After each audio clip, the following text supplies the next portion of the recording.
Welcome everyone, good evening. Um, we have multiple sessions today, from ranging from ERP discussions, HRMS.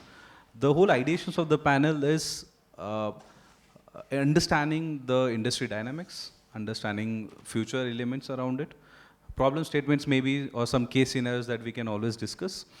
And for the fellow audience, you can be a part of these discussions. If you have any questions you would like to ask, yes, for sure, please raise up your hands and you can always get. I would request that whenever you rise up, please do stand up, tell your name, tell your company name so that you get a nicer visibility so that questions are promptly given to you. Okay, so welcome dignitaries everyone. We'll start with some of the ideations. I'll give you the title, ERP Transformation at Scale, Lessons from Global Enterprises. See, everybody who's here has implemented, been a part, or Major things in my opinion. First is it goes back to clarity. No, I think being able to, from an enterprise point of view, being very clear who owns what, who is doing what. So all that sits on the execution side, but it still becomes a very necessary step. Yeah, maybe that is and if you would look a little bit before it, then I think it goes back to really understanding, are we ready for it? Now, a lot of us have aspirations, most CEOs have, in terms of where the business should be in the next 5 years. But that is one part of the game. The other part is, do you have people, process, and data ready? Can you stitch them together, to get there? So I think that is the pre-part, which is super important. A lot of time, because of many reasons, it kinds of takes a little behind seat, and that creates a problem.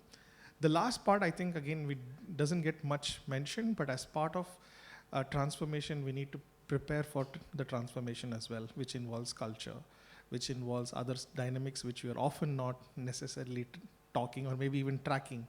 So I think that becomes super important.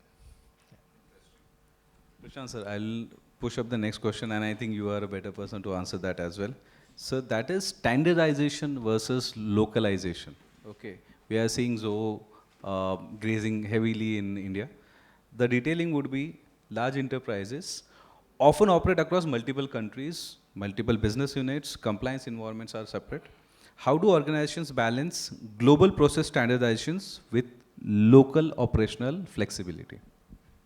Yeah, that's a great question. So one is, I think at the outset itself, each organization is different. Each organization has different challenges, but there is a set of processes, set of regulations that are standard across organizations or probably across specific industries. And then those regulations are standard at a local level for the country. So one is you pick up the solution that actually, from a regulatory standpoint, from a typical core standard process works best for that, evaluate on those merits. Then there could be, even when you take up, so one is so you pick up a vendor that works across the maximum countries for you, that is one, or works best for that country. So you need to see, because if your operations are heavy in India, and there is a solution that works extremely well in India, there's no point in embracing a global solution that works poorly in India. Does it work very well in India? And then you can pick up the best local solutions. Or if the solution works globally best, you need to find a balance between what edges you localize versus what core you standardize. So ideally, pick up that maximizes your standardization and that works across maximum number of countries, gives you the maximum benefit. And whether that is one thing, and then, see, today the regulations are going faster than the technology itself. We speak about AI, right? Because we work, every time there's a GST council meeting, there's something changed in the software, correct? And this is not just in India. Probably US is the one country where the federal government does not impose those changes at the local level, but there's a county level tax changes that happen on it. Your system should scale for that. So to what extent the system's future proofs or ability to quickly bring those changes is a big decision that I recommend enterprises take upfront. So standardize the core, localize the edges is what I would suggest. Ma'am, next question would be pointed to you. We would like to know how do you say?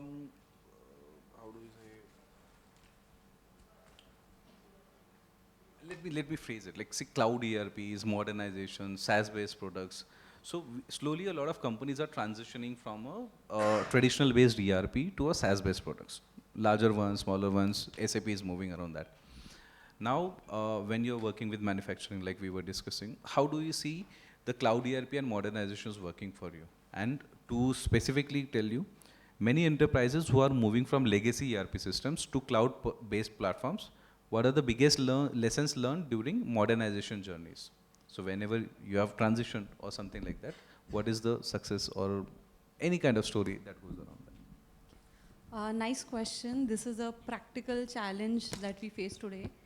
So basically, legacy ERPs, when they are transitioning to cloud, first thing is people generally have a myth, like replace, or in our IT world, we say lift and shift model. So that is the thing that should be completely avoided. Whenever we are working with a legacy ERP, by default, a legacy ERP sits in with a heavy customization. It has been working throughout your organization since a very long time. That's why it has become a legacy ERP. And so when you're moving to the cloud, the first thing that you should take care of is, like, whenever you are going to any of the clouds, first thing is that you should reevaluate your entire things. It should not happen like in 10 years your business must have also changed.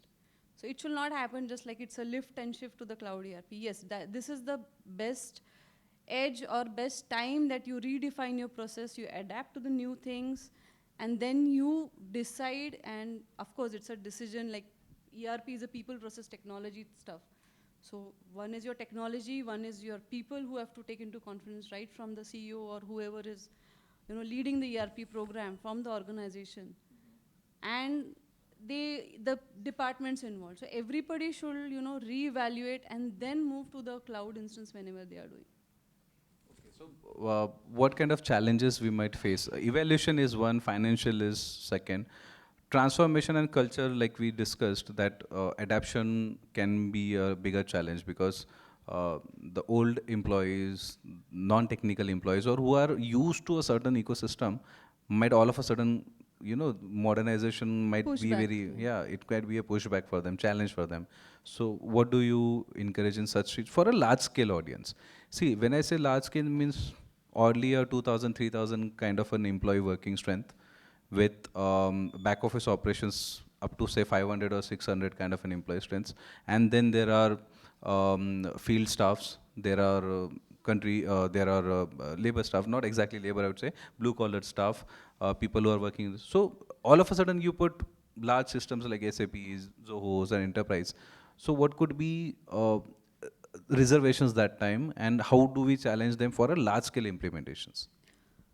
Reservations, firstly, from the people, as you said, people are hesitant for a change, especially the non-core team. So the core team is usually convinced, and that's where the decision comes up. So here we recommend a phased approach. So we don't recommend a big bang approach of a go live that, one fine day you shut down the old system and one is started. So we recommend a very much phased approach. You go phase-wise, department-wise.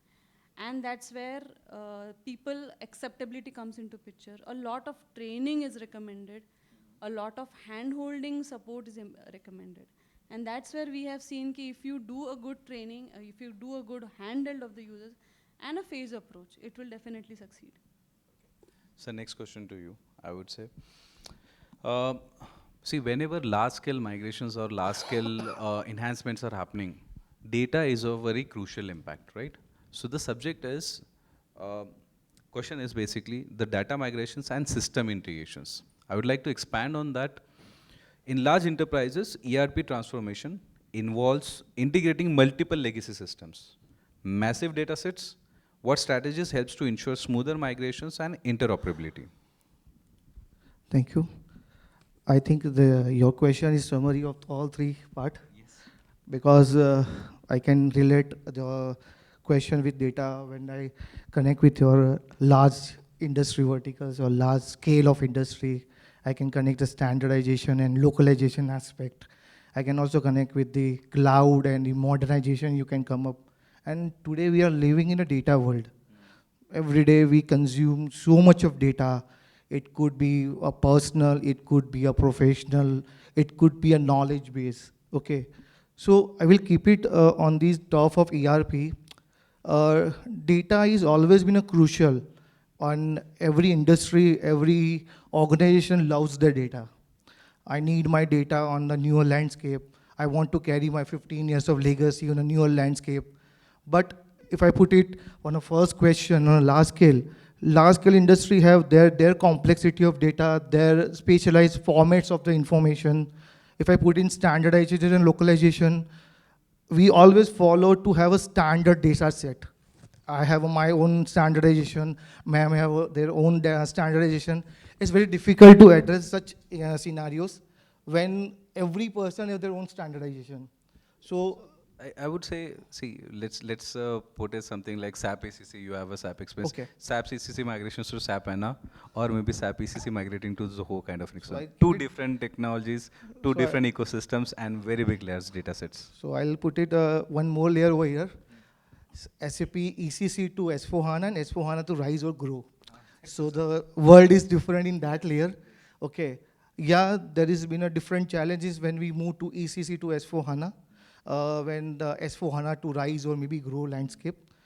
When we shifted to ECC, we generally see the data sets they are carrying. We see in a data sets of around 1 TB, 2 TB of data sets. They have done lot many customization based on their requirement or based on a person need and everything. And that eventually destabilize the actual core of the data. And so when we move to that layer, we definitely need interfacing aspects where how can I use the previous legacy data in a newer architect, newer engine, and get the more benefits of it. So where SAP plays a role in giving certain analytical aspects of Fiori, dashboarding, so that they can have the flavor. SAP says, leave it legacy behind, create a new picture. As madam said, when we move a newer landscape, newer technology, we would like to have a new modernization, what we can adopt, because my industry or maybe my version of industry are working 20 years old operations. And today we might be working differently. But so bill goes high. Every time we say कि we want to innovate towards the newer modules, there is a transition phase, obviously. So There is I'll, a timeline and the bill goes high. so Pawan, I will put it that way. How many time you change your mobile? 1, 2 years, or whenever it breaks. I'll put it 3 years, Every 3 years you want to change your mobile. I will put it why. Anybody can answer why you want to change your mobile in 3 years. That's an interesting question. Why? System, other points. Better camera quality. Battery life is very crucial. If you're having Apple, that's a nightmare. Anything else? Processor changes, performance efficiencies. So that if we want to change a product which we are carrying every day, and we want to run our organization within 10 years old landscape, 20 years of architect, and data might be not relevant at that point in time in an organization, it's a legacy. We aren't saying it's a wrong data or not right data to carry, but it's a legacy. We learn from the legacy. We carry the information. We don't carry that burden for next year. So that is the area where we want to work on the data sets or maybe in the interface aspect, looking to a new aspect, new vision of the data processing, learning from the legacy, carrying the best of that legacy and giving to the newer generation. And I'd put it that way on a data aspect. Sir, as being an Indian, we are very good to innovate so many things. We are very good to have it, so many technologies in around for us. We have seen so many transformation, whether it's a financials, whether it's a technology, or maybe you can put it on a day-to-day operations. But we are very bad in documentations. I'll keep it reason behind. Even an organization, if I go and ask, do you have a SOP to operate? You will hardly get.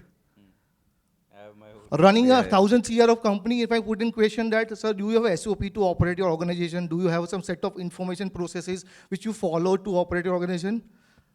80 to 85%, they will say, no, no, we have it separately. We do it our own way. There are some people are managing these things. So, but So how? that is the data. See, I really appreciate that fact. But then, how do we compare where they are ready systems, right? So the patience level of the audience as well as enterprise applications has significantly changed. Today, see, SAP evaluations for 6 months, then blueprints, then implementations, or maybe numbers can be different, right? The numbers are increasing. Wherein say Zoho comes pre-built. I'll compare like this. Zoho comes pre-built, or maybe I have a specific ERP specific for a say a pharma or maybe a manufacturing giant something. So three different kind of an parallel streams working, and we want to close faster because if I say ki 6 months of a timeline, they are like no, I want to go live earliest possible. So how do we fare for both of these kind of an three So ecosystems basically? the question is very right because SAP learns from their legacy as well, their burnings, their mistakes, I would put that way. And that is the reason now the SAP comes with fit to standard approach, quick adoptions. As they're saying, we are leaders in terms of providing ERP into industry. We can say that majority large names or bigger names are using SAP as a product in their backend as an organization level. Okay, why can't we prescribe them? See, you are in chemical, these are the process has to be over there. I'll give it to pre-built. I can show you at the second week of when you buy it SAP, I'll give you hand over the landscape, and the second week you have the instance and running. Give me the data sets. Within a 2 months, I can get live. That is there. But the dependency comes on the data, which we are the question, that data. We do not have a standardization. The second question we have put it within, sir. Prashant sir, I would ask you to counter this one because this is how it gets interesting for large scale ERPs. Yeah, I mean, if you can come again on that. See, one is, I'll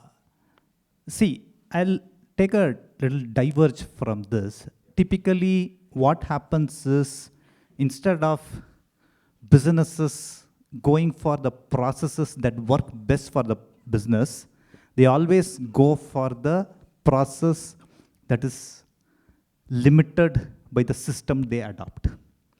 Now, if you take, with say cloud, your data is available anywhere, anytime. So typically, your computing is anywhere, anytime. Now, with mobile in your hand, your IO layer is anywhere, anytime. These two coupled together make computing continuous, correct? But how do we do our financial and operation process? We still talk about end of month, end of year, then we prepare for that, correct? So, but if you follow what's happening in the computer science world, this goes back to the very first chapter in your computer science textbook, the Jacquard looms, how you do punch cards, how do you do batch process. That's how the system processes are. So many cases, we don't blame the businesses as such. Their entire workflow, everything is tuned to the limitations of the system they adopt. And what also happens is, so that's how typically even your go live, typically many cases when you buy into a old fashioned or system that is that, there's no go live, you die with that, typically, correct? So, and many cases, again, of course, cloud has benefited, you have a lot of low code, no code, quickly build apps. It's like, I take a good analogy, if I doing a housewarming ceremony, so if I go to my friend's house to invite him, so I thought I'll just invite him and his wife. He stays with his parents. So I have to invite them also. Then I see his in-laws coming. Then I have to invite them. Now that's how your applications also proliferate. You go for a legacy system, it doesn't do one work. Somebody wants to do it in a different way. You buy that application, then plug it onto. So suddenly you have 300, 400 applications. An average Fortune 500 company uses 400 applications. Correct? So And you need to do audit for all those things. Somebody will come and say, no, microservices are cool. I need to do all these microservices. Then you need to maintain them. So your audit scope gets increased. Your maintainability can be, then your team size, everything gets bloated. So you need to figure out how do we adopt systems that actually don't allow you to go live quickly. They give you the sophistication without the splurge, but the time to value is quicker. Predominantly, whether the system is designed keeping your customer in mind, whether your employees in mind, whether your ecosystem in mind, how does it affect their value? How does it impact their experience? Work backwards from that. And of course, we talk about AI a lot. You will find, but recent surveys show that 90% of the CFOs have not realized any value from AI. That is happening. But that's because you slap a semantic layer on top of a chatbot on top, expect the chatbot to tell you how the business is doing. Underlying you are not changed. Smart chatbot. You need to address the ugly stepchild, the ERP first. Yes. Without the data quality being good, you won't get good answers from that. Okay? Yeah. That really is there. So this is an open question. See, large enterprises, believe me, the companies who are turning 500, 1,000 CR, 2,000 CRs companies, traditional ones, I'm saying, those are big manufacturers. See, the owners have a way of working. Okay, owners have aged, they have aged 50s, 60s, they have set up some SOPs in place, and they have custom ways of doing. They have their own credit lines, they have own margin lines, they manufacture in a certain way, simple. And it gets very tricky to change their mindsets around that, no, I'll bring you in and a bigger ecosystems like some ERP. Okay, larger one, anything. Because they've used Tally. We had very good examples with Tallies. We have with other, custom-built ERPs. Now we are telling them, sir, you have to standardize. When you started with the ecosystem, you were maybe at 100, 200, or maybe 50, so whatever crores. Now you have gone 500, 1,000. So benchmarking is there. Complication has increased. But the owner is like, nah, my work is happening. So scaling could be in a multiple ways, right? So they have increased their numbers. The production capabilities have increased. But the traditional ERP methods have not changed. Now you have to convince the particular customer, sir, you get into global standards, you do this, that, everything. In the previous session we had that the owner never opened the ERP skin also. Okay, how do you challenge or how do you cater to such segments when a traditional guy building up his 1,000 crore, because we want that client, and he has to be convinced to transition towards a global ERP. So I'll quickly answer this. I'm not sure how many people were there in the Bharat Connect session in the afternoon. That was a very good session. My colleague was also there. I don't see a bigger behavioral change than UPI anywhere in the globe. So right from the coconut guy to my milkman, everyone accepts UPI payments. How did, without any push, how were these people convinced that they need to move towards? For them, that is their ERP, technically. Correct, if I'm an individual. So there's no need. I'm accepting cash, which is, I feel that I can smell the paper, I have it. How did I get convinced about this system? So there are good lessons there. So one, for example, we need to figure out, understand the pain points, immediately showcase some immediate augmentation the value. For example, even AI, right? Technically works with modern ERPs better, but the data is in one place. You're able to query this. It's an API-driven system. Online system, typically to get API access itself, you need to talk to someone. They will have to open. They will charge several crore rupees for that access. It doesn't work. So this has happened actually. So, and then if you want to, typically, you can also see what your competitor is doing. If you want to change your pricing, whether you are able to quickly respond to market needs. Does your existing system allow for that? Now, and you actually explain scenarios. For example, the Bharat Connect session had that, I think Shailendra explained it very well. For example, he mentioned, even yesterday when I was with one of our system integrators, you can even, I get an email of invoices, I need to copy that, enter, punch it into my system, then I need to send it to someone, the supplier has to enter, then he has to pay. That everything goes for a flat if it's proper path connect. You showcase the value, create the trust in that system. Then, so you have to show the business value. And then you have to create that market pressure. So more people adopt, they make more business because then that owner who does not want. So there is this bell curve, right? You figure out who the early adopter is, then the early majority you go, then the late majority. Leave the laggards. If they are not going to move at all, then don't forget. But everyone else, you figure out the niche where the early majority lies and then work it out. Okay. Ma'am, this is to you. So, see, modernization we already discussed. Okay. So, how are global enterprises integrating AI, analytics, automation, and predictive intelligence into ERP? And what are the transformation roadmaps for this? Because whatever the custom product that we have built or we have specific for an industry, now we're transitioning towards the new age technologies, which we have to. So how do you foresee, like what are your roadmaps around that kind of an integrations or developments? AI definitely has a very good roadmap.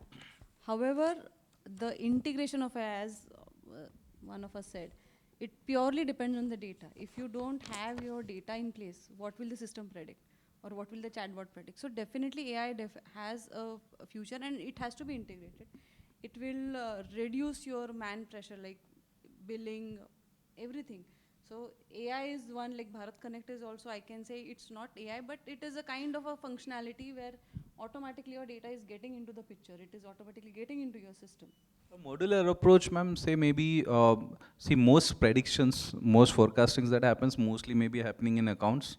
So do you feel that accounting or books module that we have basically could be one of the first open windows for getting into AI analytics and predictions basically, forecastings?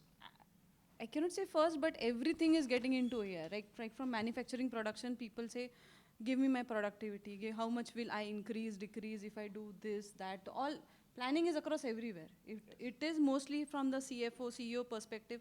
Mainly the one is like books are recorded. But if you go to a production manager, for him, the efficiency is in his production planning. If he's able to plan more effectively, sometimes if it is a manual planning, some machines may be left unused. For him, it is more important to use each machine every minute. That is where his production efficiency will increase. Otherwise, at one of the machine, he will have 10 jobs sitting in a queue and other will be like completely empty. So if he uses AI in his planning, yes, it's effective. So AI is across everywhere. It's not only limited to books, but across everywhere.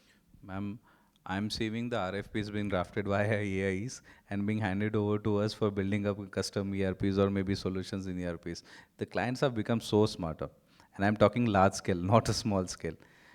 Uh, a good turnover company gentleman actually goes online, types out these are my problem statements, finds a nicer solution, but only thing is he is not able to implement it, and then he's coming out. So what do you do in such kind of a situations? This will be to you and Prasanna sir to you as well, both. I didn't get the question So ma'am, completely. chat GPT, simple, Okay, I'll say. okay. So what the client says is that maybe my supply chain is not working efficiently and something. Now the gentleman maybe types out a questionnaire, okay. We will be talking some of those pointers. So he types out a questionnaire, he gets a nice prompt, a nice answer for that. Correct.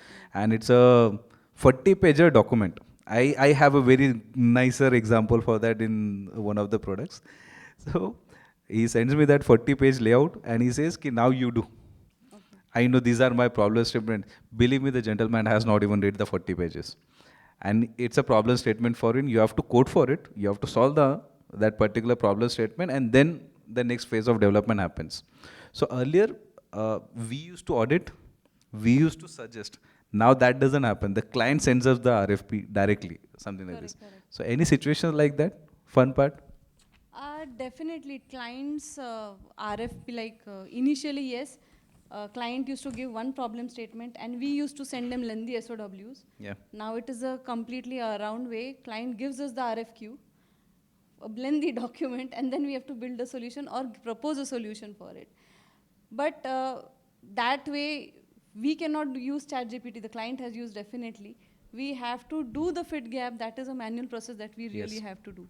Some of the fit gap, yes, if we are using global solutions, SAPs, oh yes, the ChatGPT may do the fit gap for you and suggest, ki, okay, these are the many efforts. But I would suggest, like, if it is your own product, you have to do the fit gap. Prasanna sir, what's your thoughts on that? You happen to be smiling very nicely. I No, think I think I'm you just have received something like that. no, thank you for the question. It's a very nice one, and it's good. I mean, on the first case, it's good that customers are evolving, which means we also have to evolve. So that I think is goes undoubtedly without saying. But I think to come back to you specifically, I think the way, at least from our perspective, where I come from, we approach it, from why, right? We don't start with the software at all. I think sometimes you don't even need a software. There are businesses even today, sorry we are speaking in an ERP Expo, but who are making crores of rupees and they don't necessarily have, an ERP. Because there are some industries. No, but I'm just saying, I mean in a nicer way, I just mean that some industries don't have that kind of regulation. They don't need that kind of, they maybe not be pressured to have one. And they could sustain. It's not the right or wrong, but that is where the situation is. Coming back to you, so therefore, in this case, I strongly believe it needs to start with why. Right? We really need to establish that clarity. An approach, as you said, somebody can always put down what needs to be done. But I think it becomes our job to ask, is that why? Is that right? No? And that is where we come in. So I believe, so we cannot, as whatever we want to call ourselves, as trusted partners, as solution providers, we really need to ask that why and be sure, more than the customer, that is actually right. And one way to go about that is definitely to speak to different stakeholders in the business, simply because many times they themselves cannot be speaking to everybody. And I think therefore, those insights are then coming from those kind of specific discussions or activities. So therefore, I would say definitely we need to push back in terms of, but at the same time, we also need to no doubt leverage and develop our capabilities on the AI as well. Okay. Now, leading to the same discussions, what happens, and this is an open-ended question for everybody. The tool is, you are given a tool, you have to use it wisely. So people just started, frankly. Cyber security and compliance. When we work in large enterprises, now the data is being just dumped on any kind of AI tools, not to name specific ones, and you have no idea where the data is going. Is it encrypted, not encrypted, who's watching you, or anything like that. So as an ERP systems become more global, okay, and they are connected, how are enterprises addressing cybersecurity, regulatory compliances, and data governance challenges for large-scale ERPs? And it's open-ended for everyone. Yes. Okay. Yeah, sure. So I think this is among the, yeah, sure. So biggest questions that come up regardless of, typically not even for large enterprises, because this topic is about large, and even for medium-sized companies, regardless of the size, where your data is stored, what are the guardrails around the data that you have, who processes the data, who has access to data, how secure the data is a burning question that every business has, and rightly so. And so I would, obviously today, there's, when cloud solutions initial days, people used to take a leap of faith to adopt, but as for example, we are a supplier of cloud solutions, we always believed that is like a bank, you're putting your money in a bank. The data is equivalent to the money that you put. So we need to treat it's sacrosanct. So I cannot access my customer's data. If I access, I wouldn't be in this job. Now, but you shouldn't just take my words for it. What are the guardrails that I have put in as a business? That's the important question. Now, that apart, it's even, and of course now, data is very critical because if you want to get any value out of the AI, you need to have data. And what kind of, what AI tool gets access to the data, because we only heard about machine learning, right? There's something called machine unlearning. Machine cannot unlearn the data. So once it goes to an LLM, it's there for perpetuity. It doesn't unlearn. So you need to be careful. Now, so with things like you take GDPR and all coming up, right? It is what are the processes that you have to ensure that you are PII, personally identifiable information, you are clear who has access to it, or what are do you have proper segregation of duties in place? These are good practices any case, regardless of whether you are going for an online system or offline system or whatever it is. And for larger regulated industries, we always had these compliances. But now with the proliferation of tools, with data typically not imprisoned within your systems, data is free to flow, it's kind of becoming extremely important. The entire trail of data, where it goes, where it presents, who smells it, has to be tracked. So do you feel data localizations are going for self-hosted or similar kind of an approaches which used to be previously?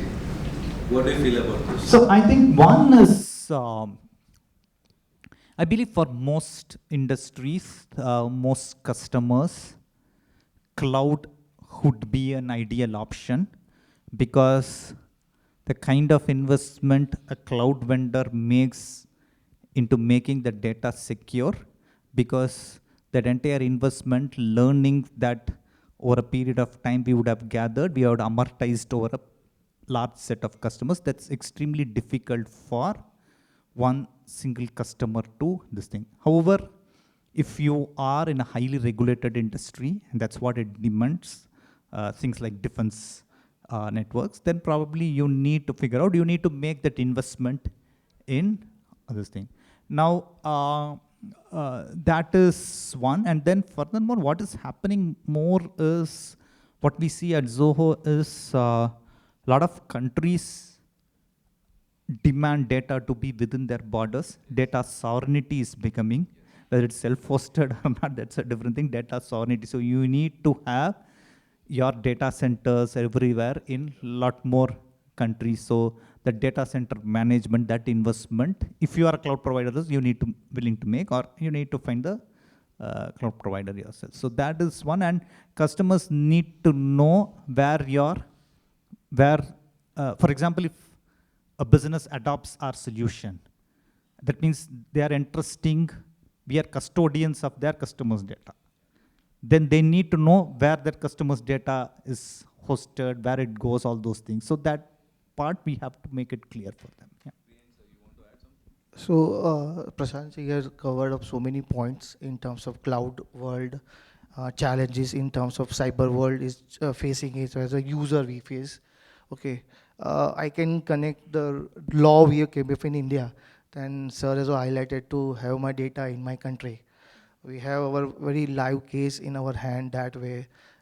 There's a one large conglomerate having main data centers in Japan. Entire landscape of around 40 plus countries are staying in the Japan location. And the government has just 1 month or 1 month down the line have issued a gazetted note, 11 point something. They have raised that notification that such industry who have a plant operation in India and registered in Indian continent, so they have to kept all the data over here, very specific to finance also. So the challenges come, my single instance having the global data, global informations, and to carve out that part of India and putting in that area, it's also been a cost. So going with the compliant way, giving the respect to the rules and everything, and putting a security aspect, it coming at a cost. And it cost is like, it's very heavy sometimes to a customer to bear it. And sir rightly said to put up a security parameters as being an individual, as an organization, and putting in a cloud layers, They are much more effective because they can invest more in that layers. They can put it more barriers onto that, your data, because I've gone through that journey from on-premises to third-party hyperscaler and the product provided hyperscalers. I have a very fun, not exactly fun, I would say. So, in the SME purposes, we are talking about the biryani story, which is highlighted. Do I need to explain the biryani story? Yes. Recently, incident happened that biryani vendors, they were audited. They had the deletion of invoices. Yeah. So maybe 5 years back it was not possible to track that. Today it is. And it did not stop at one. It went out for everybody who was a biryani seller, right? So we were talking about larger ones, we are talking about smaller ones in bigger numbers. How do we cater to data securities? Because if my data is localized, it is open for audits. As a business owner, it's a concern from the business owner that if my data is auditable, if I can be tracked, and if such a scenario happens, how do we respond as an ERP providers to such a place? Open to all. So right now, tracking, if you put in tracking aspect, I give you, I'll give you an open scenario and then we'll come out to the tracking aspect. I have seen one of the conversation having in the US with in Google, where the attorney is asking very specific blunt question to that. Can Google track me that I'm sitting over here and moving at that location, and I can track that I moved from here to there? It's that the answer is getting by the Google? No, it's not given. So we are tracked. We are tracked by somebody, some way. Okay. Now keeping a data on cloud, keeping a data on certain system, putting in certain applications. Okay. It is how audited is a matter of fact. Who is auditing that data and how the data is utilized, maybe for government aspect or maybe certain scrutiny. That is the main factor. As we are also in SAP ecosystem, we also govern with the data. We also do the segregation of duty, what are using which data, how the data is utilized in certain area. Okay, how the external data coming to my platform, how my data is going to the external part of the applications, that everything has to be audited. Which piece of data I can expose to the exterior world, which information is good to expose to the other people. That is my selection, that I have to select. If I'm keeping proper guard, if I'm putting proper ecosystem for that security, I have that control of the data. Yeah.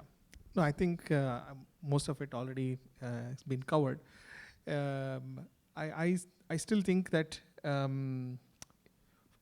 I would believe data from a point of view. See, if you want to, there are two reasons why what has happened. Now, one is the system let it happen, which is a provider issue, or we can say. Second, there will be always hacks or things, or you can also say frugal things that someone might be able to work around. Now, both of these to some extent are, you can say, controllable. To some extent, you can always have a new one popping up. So I think this is where the reality is, and I think it goes back to ethics, it goes back to what should you stand for, and therefore that will revolve around what we should be doing. So I would put it like that. Actually, they have covered all the points regarding data. I have one last question which I really want. For large ERPs. Yes. So one last question for this. Lessons learned. See, large ERPs are not easier to implement, right? There used to be saying that out of 10, 4 would be successful, 6 would go out, and a lot of other elements, right? So looking back, what is one major lesson or mistake from large-scale ERP, transformation projects that organizations should learn from before starting their own new journey for transforming towards larger? So what is that one lesson learned that you would want to advise, or you might have said? Yes, please pass on. Yes. That is the one question, and there's a beginning. I want to moderate here. 2 lines. So I'll give you more very saying everything to yes Uh, and keeping a key in your hand. My lesson would be clean the data before you move. Don't carry over the burden. Yeah, underestimating the value of data quality, and and how whether it augments the connectivity across the does it augment the collaboration. The third part is don't see ERP as just a backend system that it's a completely uncool system. Your ERP decides how quickly you can onboard your employees, suppliers, everything. It has an impact. Yeah, yeah, yeah. So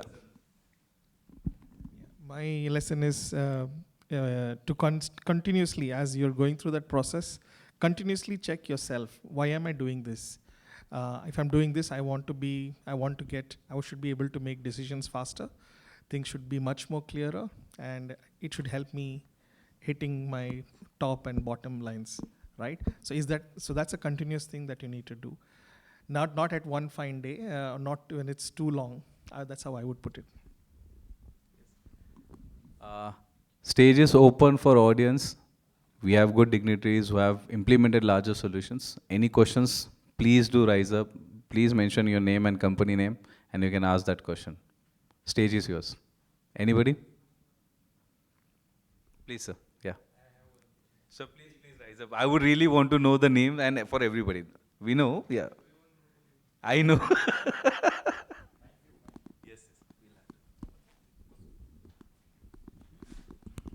Myself Sagar. I'm from Green Solution and Greenix Group. So my simple question is that I use ERP in last 3 years and I want to replace it to another ERP. What is the challenges? First question. And what is the precaution I had taken to change the ERP system or taken a new ERP, new supplier? Any counter question? Because we answered a lot of them, but any counter question for the same? I would ask, obviously, I don't want to sell my solution there, but so I mean, we are here to help you. So obviously and we have also our partners also here who can help. So one is, Sir, that is not help because I want to change it. Correct. What is the taken I precautions Yeah. over there to changing process? So the This precaution- company to this company because again this is my data and that is Correct. important for me. We So- are talking about the data is important. We know what is the importance of the data. Yeah. So first precaution is I would suggest who are you with the, I mean, why do you want to change? First start with the why. So, and if you're clear that you want to change, then who's the right solution? Whether the preservation of the data that you're transformation, whether, for example, that's a question that you need to ask, where again comes back to some of the questions that were answered, right? Things like data governance, data security, where your data is hosted, and more importantly, with the regulations, the pace at which regulations are changing, whether your new system can keep a pace with that. So whether it actually quickens up your business or slows down your this thing. You can have a keep question there. You can ask ChatGPT to generate the questions, it will generate. It's easier to ask questions today, get difficult for a supplier to provide all the answers. That's our job that we have to do, correct? And then you're asking about the challenges.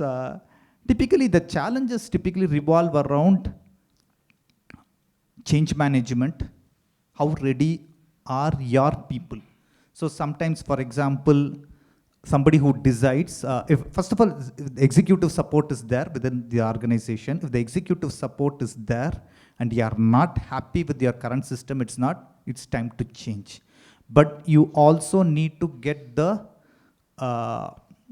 what shall I say, buy-in from your colleagues also, because ultimately, I mentioned an important word, the operative word is employee experience, whether it actually overall uplifts the employee experience. Because if they are not ready, then you're not going to derive the maximum value of the new system. So yeah, I think those are important things that. Employees should be more should be responsive or acceptable towards the solution that is. Because ultimately your team is going to do that. And data security is if you trust your employees, I think your data is already with them. So transition will happen when they are ready to support you. So, sir, I have one question to you. When you started first journey with your any ERP you are using right now, is it the IT transformation or business transformation you have started? So, the project lead by the IT or lead by the senior authority or maybe a senior person who's owning that project? I think that is more of an owner deal. Yeah. He's feeling the need of it. Yeah. So you feel that lead, but No. My team is feeling like that. It is not a. Again, why I am asking this question? Because I have another question to all of ERP guys. Because we are taken any ERP from any supplier. What happen in scenario? Because I am a MSME guy. So there is a lacunas of the training, awareness. That is the more challenges to us. so Because all the suppliers selling their product, and at the time of the selling they display all the things. I have all the reports in my ERP, but I don't know what to see in my report. That is again question. Because why it's happened, there is again lacunas of the training, understanding of the reports, something like that. Again me, my second team, third team, again like that. So as a ERP guys, you are developing good product in the market, but there is some lacunas. There is no proper the training model over there and understanding the procedure, how to operate it, and how to easy to anyone to operate this system. so maybe you joined a little bit late, or maybe I have highlighted one option about discussion on that, creating a SOP, creating a operating procedure, something as an internal which we follow in organization. I'm not talking the ERP side. I don't have any source system in place, but I've created operations. I just complete ones. And then after I'm executing this aspect. The problem maybe you are facing right now, you have a journey with your ERP, 3 years, 5 years, whatever the days you have spent. The question the sir asked very specific, why you want to change? Where is the main impact is happening? When you want to shift, the thought happened that I want to shift that moment. And which product suits to me? Yeah, that is the big question right now. For you, getting in that interaction right now, which product suits to me? Because I have my journey, I have my learnings, I have my understanding about the X product. Now I want to switch, but I have a 1, 2, 3, 4, 5, 6 options are there. So that's the reason I asked about the first step when you taken, that was a IT transformation or a business transformation. See, whenever we buy a ERP, there's a two concept into that which I believe. I have a pain and I take a medicine, I am relief. But I have a thought of next 5 years, I have a vision for next 10 years, and for that purpose, to achieve that vision or maybe goal, I'm taking steps, I'm taking some decision right now, which is impacting to me. That is my business transformation. But आज मुझे वो report नहीं मिल रहा है, I have problem with manufacturing, so I take a pen, I peel, I'm happy, I'm relieved. That is the main call. Maybe I have seen that the failure or maybe dissatisfaction happens in the ecosystem. And then people saying, I am not happy, I am not getting the actual output which I want. There are ERP used by so many people. Leave it to the brand, leave it to the custom, or maybe it's provided by an ecosystem. They have their experience. You are not the only customer. There were 20, 50, 40 customers using that product. So that, I would say that a very strong platform they have built. Okay, it's adoption aspect, you rightly, and the challenge you adopted in terms of where the transition happened. You rightly highlighted training is more critical. Again, this is a question you are saying about only the me and my company. I'm asking the question about all the ecosystems. There is a lacuna Sir, of the I'll trains. tell you. I'll like to, because it will go on and we'll have a longer meeting. But sir, training for ERPs and training programs are very crucial. Okay. All the ecosystems we are talking. So there are SAP certifications, SAP certifications in individual modules as well as smaller ones. There are endpoint user managements which we are working, like, you know, somebody who's just an end user, there are certification for that. Somebody who's a development user, there are certification for that. Now what happens is Zoho has a good training program that is going around. Tally has a good. Now you see, you will hire an accountant in your company, but if he's a Tally certified, the simpler one. Simpler way, if you are taking an ERP like Zoho, then you have to be a Zoho certified. If you are taking somebody like an SAP, you have to be an SAP certified. And yes, there will be price increase. You'll take an SAP guy, he'll charge you 6 lakh rupees. That's fact of the story. You take a Zoho, he'll change. SME only, sir. I am not afford to anyone to the certified person. Because this sir, it is very cheap. I'll tell you. Organize this event. Yes. What is the concept behind this? So this is awareness. Again, the awareness of the SME sectors. So as per we are our team. All are the equal. We need to take the initiative. Take that and then one final one. Yeah. We take the initiative for the training of the SME sectors only. Yes, yes.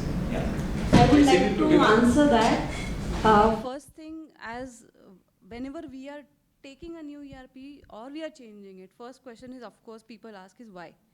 Then when you get the answer, okay, this is not working fine, then answer it like,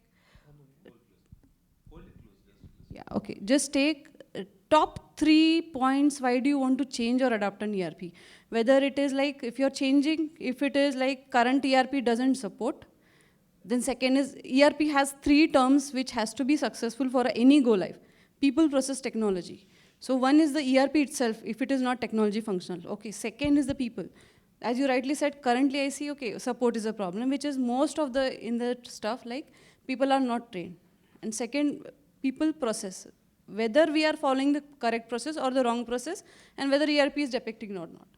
And for any ERP project, at least in my experience, the actual ERP project after the system has gone live. Till ERP goes live, it is the vendor who is working. But after the ERP goes live, the customer or the person who has implemented the ERP really starts working. Because till that time, at least when we are working in India, we see, okay, we train the purchase team before go live. But till the time they go live, they really do not touch the system. After go live is something, okay, they start touching the system. And here, as a owner of any company, I would say you have to make respective departments or people accountable. Okay, you are the purchase person, it is your responsibility to use the system and go live. And that is where people come to us after the ERP goes live, okay madam, मुझे और एक training चाहिए, आपका एक session arrange करवा लो. That is the most crucial part, and a ERP project actually for the industry begins after go live. The first, we called it as a hypercare support, a typical. A hypercare support is the most critical support which is needed to a patient has just recovered. After the recovery, he needs, good support for him to survive. So that is something, a critical support for the ERP to really have a success, go live, that is we call. And 1 month, we call it as a typical a month end, a year end. And we encourage clients to take a fully paid support for at least a year, so that they go through all the cycles. Like first month, okay, 1 month end, 1 year end. So that is where the support and training comes in picture. And we encourage that you should have a good support team or you should have at least a good connect after go live with the ERP company as well, so that all your questions are addressed. So you have to trust an ERP. You have to hire, you have to trust. You buy a vehicle, you trust. But then if the vehicle is for your luxury, leisure, adventure, it's your choice. But then you need to learn how to drive it, otherwise it will crash somewhere. Either you do it yourself or something. So examples are like, you will have to take the trainings, either yourself or your team. You'll have to keep them motivated for taking revisions, maybe 1 month, 2 months, 6 months, yearly, maybe add some monetary. I'll always tell you, add some monetary so that, when your appraisal comes in, if you are skilled in this, maybe we will give you some small hike in your salary. That way, the employee is motivated and they will adapt to the systems. Plus, efficiency increase is always there, sir. They will see, if they were processing, say, maybe 20 invoices in a day, adding a good ERP with a proper training, tomorrow he will say, sir, tally, I'll put F1, 1 invoice, done, sir, 40 invoices processed. So, it mix of lot of things. And for any SME, not just for a last year, any SME, this is still going to be a same process. So this is one conclusive part of it. Yeah, last one for sir. See, I think the definition of training itself we need to change. So much of what we call training is today helping people input data into the systems, finding where what it is. Instead, start with the question that is relevant for your business, whether how can you ask the system the right questions, how can you find the right information, how do you augment the expectations from the system as well as from your people. Much of the discussion around training is it's about typically we expect how to input an invoice, how to input it. That's the primary discussion, because today in this age of AI, that's all going to, because typically if the interface that you are going to interact is a part or a conversation with this thing, the muscle memory you train people on inputting transaction doesn't cut anymore. So you have to train, or rather instead of train, educate and this thing, your people about asking the right questions, and how do you actually, the outcomes, how do you verify? And keep pushing that more and more. So that's how we need to change ourselves. Yeah. So this discussion really can go on and on, because exactly. Yeah, I would like to start summarizing over this particular part. See, larger ERPs are not easy. They are really not easy. It takes proper planning. It is like, we say it's 80% planning and 20% implementations. And now, even after implementations, yes, when we say training or adaptation is equally very much important. Support is needed. See, it is needed, otherwise you'll not be able to use it to the highest efficiencies that you might have targeted. And yes, the output is efficiency. So if you're doing, say, 1,000 unit production in a day, after a good ERP implementation, you'll go to 1,300, 1,500 odd. 21 दिन में नहीं होगा double. The point is, you will be able to increase the efficiencies to say 20, 30, 50%, and then you have a new benchmark going around. Next year, you will say, I want to increase on 20%, and that's how you're aggregating and accumulating over those profits, right? So this is how it is going to be. Planning phases, yes, we learn from the giants here that like how, what kind of challenges we might face, what kind of numbers we look at, how the concept has to be implemented for the teams, right? So this is how it is going to be. I really thank everybody here on the panel for this intuitive discussions, because I feel even though questions were very fewer, but the discussion can go as much as, long. So really thank you for this intuitive discussions. Really like those, the inputs that you have given. Thank you everybody here in the auditorium for this. I would really want to stop. I would want more questions, but time is of the concern now, right? So thank you so much for being here. Yeah, we'll sign off for today.